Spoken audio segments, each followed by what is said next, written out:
Halo teman-teman semuanya, selamat datang kembali di channel YouTube kami. Pada video kali ini, kita akan melanjutkan pembahasan kita mengenai AutoCAD. Nah, untuk kali ini kita akan membahas mengenai cara untuk mengatur jendela model atau biasanya sering kita sebut dengan viewport. Viewport ini adalah area yang dapat kita buat pada layout space di AutoCAD untuk menampilkan model kita. Dengan menggunakan viewport, kita bisa menampilkan gambar dengan skala yang berbeda atau dari sudut pandang yang berbeda. Tentunya, viewport ini sangat berguna saat kita ingin menampilkan berbagai bagian dari gambar yang sama pada tampilan layout tanpa mengganggu tampilan di model space. Untuk icon viewport ini, kita bisa menemukannya pada tab layout. Kemudian di sini ada pilihan, ada rektangular, poligonal, dan juga objek. Jadi kita bisa membuat viewport dengan cara rektangular atau kotakan, atau juga kita bisa membuatnya dengan cara poligonal. Nah, yang terakhir kita bisa memasukkan objek sebagai viewportnya. Untuk mengaktifkan perintah viewport ini, kita bisa mengaktifkannya melalui komen yang diketik. Nah, pada bagian bawah ini ada tulisan min viewport. Nah, itu dia adalah kata kuncinya. Kita contohkan saja secara langsung. Kita ketik di keyboard min viewport seperti ini. Nah, dia ada tanda minnya. Kemudian setelah itu enter, lalu di sini muncul pilihan kita ingin membuat viewportnya dengan mode apa, apakah dengan objek atau dengan poligonal atau yang lainnya. Ketika kita tidak memilih pilihan ini, berarti otomatis kita membuatnya secara rektangular. Nah, misal kita klik dari titik yang ini ke titik yang ini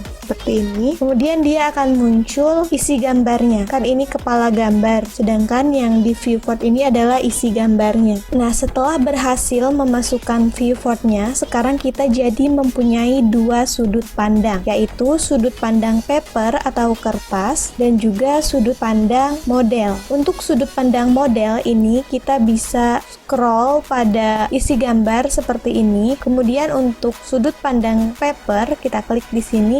Nah, ini yang bisa kita scroll adalah bagian dari papernya. Nah, untuk mengganti sudut pandang paper atau model, kita bisa klik di sini, atau cara lainnya adalah kita klik dua kali di sini untuk mengaktifkan sudut pandang model dan kemudian double klik di luar untuk mengaktifkan sudut pandang paper. Nah, ini yang aktif sudut pandang paper. Kemudian kita ingin aktifkan sudut pandang model, kita klik dua kali di dalam sini, lalu kita scroll seperti ini dan dia akan beralih ke sudut pandang model. Nah, lalu di sini juga kita bisa menentukan skalanya. Kita klik di sini, kemudian kita tentukan ingin skalanya berapa. Misal kita klik 1:100, ternyata dia terlalu kecil. Nah, untuk skala 1:100 dia ternyata sangat kecil. Misal kita ubah ke 1:10, oh ternyata masih kecil juga. Misal kita rubah ke 1:1,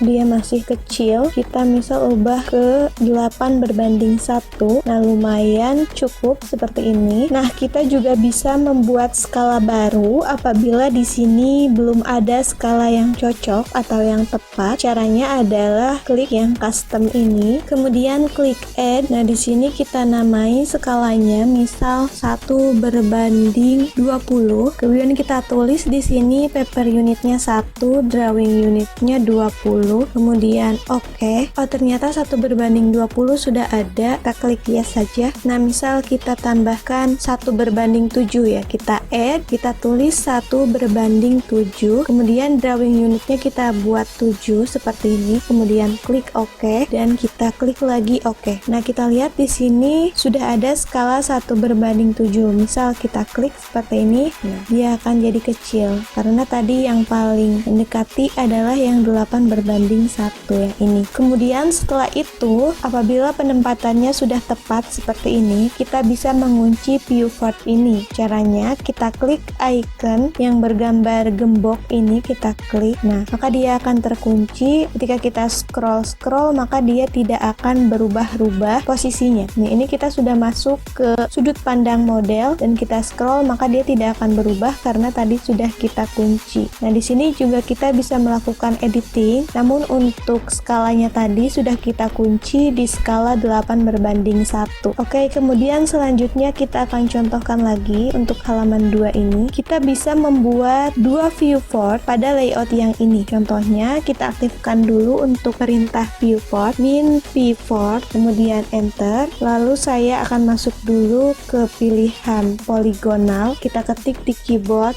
kemudian enter. Lalu misal saya ingin dari titik ini ke titik ini dan kita ke sini. Kemudian tekan C untuk menutup. Nah, ini satu viewport. Misal kita edit dulu, kita klik 2 kali untuk melakukan zooming ataupun scrolling. Nah, seperti ini. Kemudian kita pindah ke tampilan atau ke sudut pandang paper. Kemudian yang ini akan kita buat viewport lagi dengan rectangular. Kita aktifkan min viewport, kemudian enter. Kita pilih dari titik ini ke titik ini, lalu kita klik 2 kali di dalam viewportnya dan kita scrolling dulu ingin menampilkan yang mana. Misal kita tampilkan ini. Lalu setelah itu kita pindah ke tampilan paper untuk melihat kedua viewportnya. Nah, seperti ini. Jadi kita bisa membuat dua viewport dalam satu layout. Misalkan dalam kasus pada viewport yang pertama ini kita menampilkan denah,